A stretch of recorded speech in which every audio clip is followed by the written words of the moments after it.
अंग्रेजी माध्यम विद्यालय का बोर्ड हिंदी माध्यम विद्यालय पर लटका दिया और इसके कारण से हिंदी माध्यम पढ़ने वाले बच्चे भी परेशान रहे। जो बच्चे थे वह भी वहाँ इसलिए नहीं पढ़ पाए क्योंकि वह बच्चों का विद्यालय रहा ही नहीं।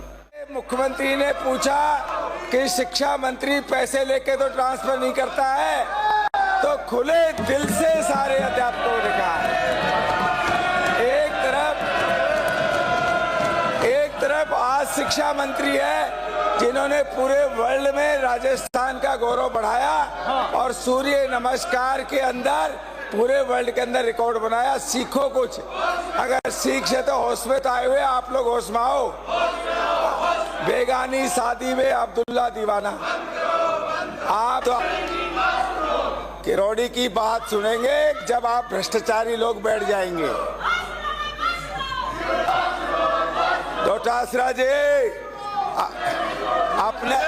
डोटासरा जी अपने जैसे कर्म मत सिखाओ। बोला साहब 5-6 सीटों में से सारी सीटें कांग्रेस की आएगी। ये तो एक गलती से जीत गए, नहीं तो थारी जमानत भी नहीं बची। इससे ज्यादा थारी दुर्गति क्या होगी? कुछ तो शर्म कर लो। अरे तानाशाही यूं ही चलेगी, यूं ही चलेगी।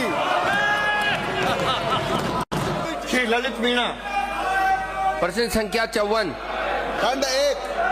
जी हाँ, राज्य में राज्य उच्च माध्यमिक विद्यालय में क्रमोन्नत होने पर विद्यालय विकास एवं प्रबंधन समिति की अभिशंसा एवं विद्यार्थियों की रुचि के अनुसार निदेशालय माध्यमिक शिक्षा बीकानेर से प्राप्त प्रस्तावानुसार एक संकाय प्रारंभ किया जाता है।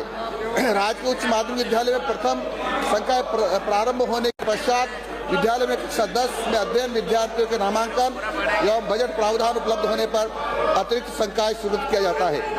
राज्य की 11,304 ग्राम पंचायतों में स्थित राज्य के उच्च माध्यमिक विद्यालयों में सभी में विज्ञान एवं वाणिज्य संकाय संचालित नहीं है। ग्रामीण अंचल में 2,394 निजी उच्च माध्यमिक विद्यालयों में विज्ञान एवं 1189 निजी उच्च माध्यमिक विद्यालयों में वाणिज्य संकाय संचालित है। इस प्रकार ऐसा लगता है कि स्थानीय स्तर पर विज्ञान एवं वाणिज्य संकाय का निजी विद्यालय होने पर विद्यार्थी प्रवेश लेते हैं।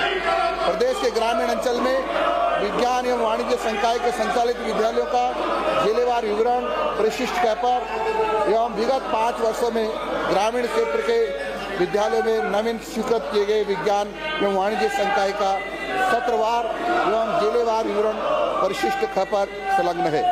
प्रदेश में संचालित राज्य के विद्यालय के प्राथमिक एवं शहरी क्षेत्र में व्याख्याताओं के रिक्त पदों को भरने के लिए राजस्थान लोक सेवा आयोग अजमेर द्वारा प्राध्यापक प्रतियोगी परीक्षा 2022 अंतर्गत कुल विज्ञापित 6,000 पदों के विरुद्ध 5,583 प्राध्यापकों के नियुक्ति आदेश जारी किए जा चुके हैं, जिनमें से विज्ञान के 419 एवं वाणिज्य के 130 प्राध्यापक है।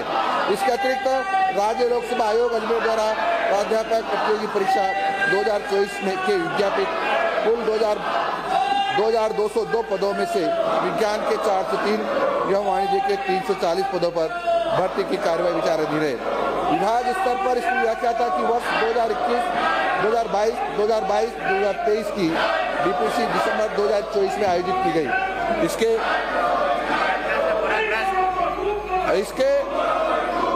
चयनित कुल प्राथमिक विद्यालयों एवं 1023 व्याख्याता विज्ञान के हैं। उनके पदापद हेतु ऑनलाइन काउंसलिंग का कार्य वर्तमान में प्रक्रियाधीन है। एवं 2023-24 व 2024-25 की डीपीसी उपरांत चयनित माननीय सदस्य पदस्थापन की जा सकेगी। मंत्री जी दिलावर जी, प्रश्न संख्या 72। उपरोक्त व्याख्याता पद वरिष्ठ अध्यापकों के विद्यालयवार स्वीकृत कार्यरत एवं रिक्त पदों का विवरण पोस्टर पर संलग्न है। जी हाँ, विभागीय पदोन्नति समिति अथवा राजस्थान लोक सेवा आयोग अजमेर से चयनित आसाद उपलब्ध होने पर रिक्त पदों को प्राथमिकता से भरा जा सकेगा। पूरा प्रश्न पूछो। माननीय अध्यक्ष महोदय, इतने पद खाली क्यों है मेरी विधानसभा में और चित्तौड़गढ़ जिले में?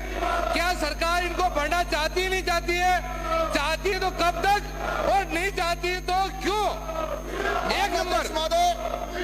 माननीय अध्यक्ष महोदय, पूर्ववर्ती कांग्रेस सरकार ने कई विद्यालय ऐसे खोल दिए जिनकी जरूरत नहीं थी, ना डिमांड थी, लेकिन 4000 के आसपास विद्यालय हैं जिनमें न तो पद स्वीकृत किए हैं, न जो स्वीकृत कर दे वो न भरे हैं। इसके कारण से अधिकांश पद खाली हैं। सस्ती लोकप्रियता के कारण राजस्थान के बालकों का भविष्य अंधकार में करने के लिए इन्होंने अंग्रेजी माध्यम विद्यालय का बोर्ड हिंदी माध्यम विद्यालय पर लटका दिया और इसके कारण से हिंदी माध्यम पढ़ने वाले बच्चे भी परेशान रहे, अंग्रेजी माध्यम पढ़ने वाले भी बच्चे परेशान रहे और उसके कारण से लाखों छात्रों का भविष्य अंधकार में हो गया।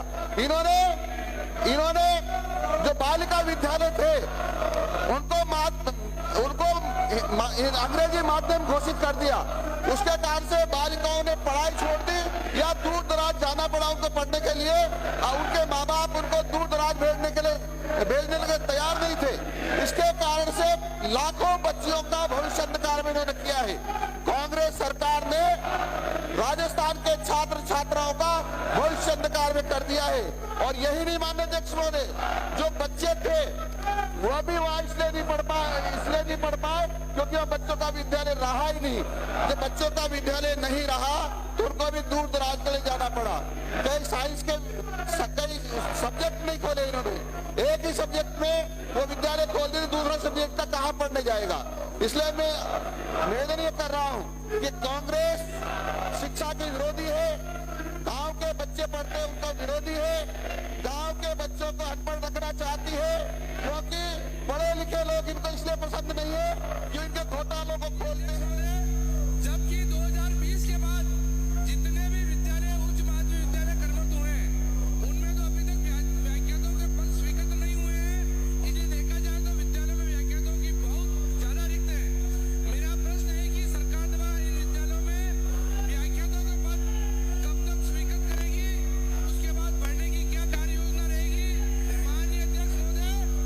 और अभी जो व्याख्यातों की भर्ती निकाली है वो बहुत कम संख्या है, इसलिए सरकार हजारों की तादाद में व्याख्यातों की भर्ती निकाले।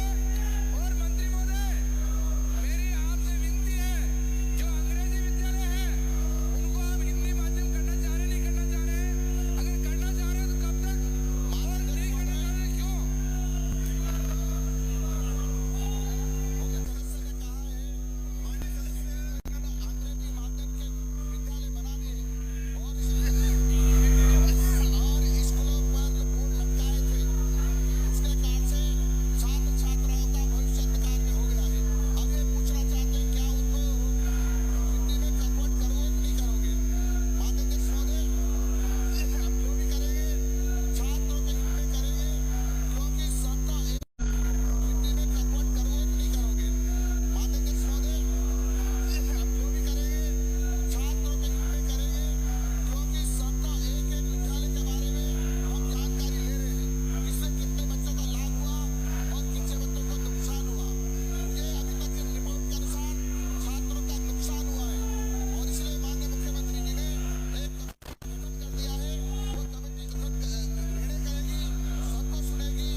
विज्ञान के युग में गरीब छात्रों को कला वर्ग के लिए मजबूर होना पड़ता है, फीस नहीं मिल पाती है।